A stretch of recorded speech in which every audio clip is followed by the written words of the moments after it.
113 bob bobi ma'unatur rajuli axahu.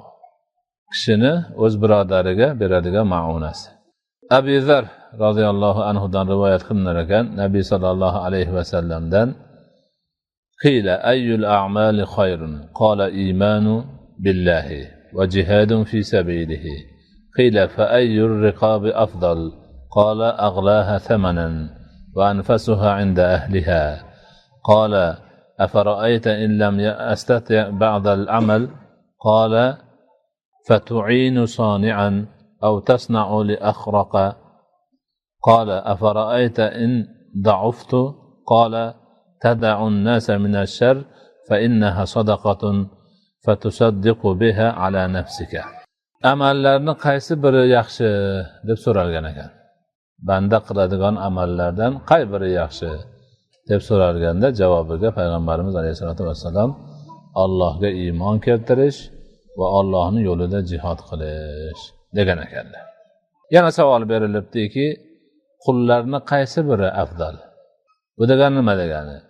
Qullarni ozod qilganda qaysi birini qilsa afzal degani. Qullarni afzal qaysi biri degani. Shunda aytibdiki, aghlaha thamanan, eng qiymatini ozod qilgani yaxshi debdi. Va anfasuha 'inda ahliha, va o'sha qulni egalarining huzurida eng nafis bo'lib turgani, yoqimli bo'lib turganini ozod qilganlik yaxshi, afzal bo'ladi debdi. Aytingchi debdilar yana bir kishi. Agar men amal qilishga qodir bo'lmasam nima qilaman? Qila olmayapman, qo'limdan kelmaydi desa, Rasul akram aytibdilarki, fatu'inu sani'a. Bir amal qilayotganga yordam berasan. Aw tasna'u li akhraq. Kasbi yo'qqa bir narsani qilasan. Afara'ayta in da'uftu? Endi zaif bo'lib qolsam nima bo'ladi degan savol. Unda aytibdilarki, odamlarga yomonlik qilmasang, shuni o'zi ham yaxshi. Zaif bo'lib qolding, birovga yordam bera olmasang, o'tirib qolding.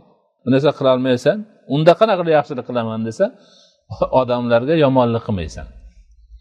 Ana shu sadaqa bo'ladi. Odamlarga yomonlik qilmasliging ham sadaqa bo'ladi. Ana shuni o'zingning joningga, o'zingga, nafsingga o'zing sadaqa qilgan bo'lasan. Demak, islomga yuraman degan odam har qadamida xayr, baraka, savob, sadaqani topishi mumkin ekan. Qo'ldan kelsa iymon qilsin, keltirsin, jihad qilsin, bo'lmasa qul ozod qilsin. Unga ham bo'lmasa hech narsa qo'lidan kelmasa, birov yaxshilik qilyapsa, shunga ko'mak bersin. Qo'li bilanmi, tili bilanmi, qo'llab-quvvatlashi bilanmi, bir nasihati bilanmi, nima bo'lsa ham. Undan ham zaiflashib o'tirib qolsa nima qilar ekan? Birovga yomonlik qilmasin. G'iybat qilmasin, yolg'on gapirmasin, tuhmat qilmasin. Shuni o'zi ham, demak, sadaqa bo'lar ekan. Yaxshilikning yo'li ko'p ekan, turi ko'p ekan. Qanchasini qilaversa, shuncha mo'min musulmon yaxshilik olaverar ekan.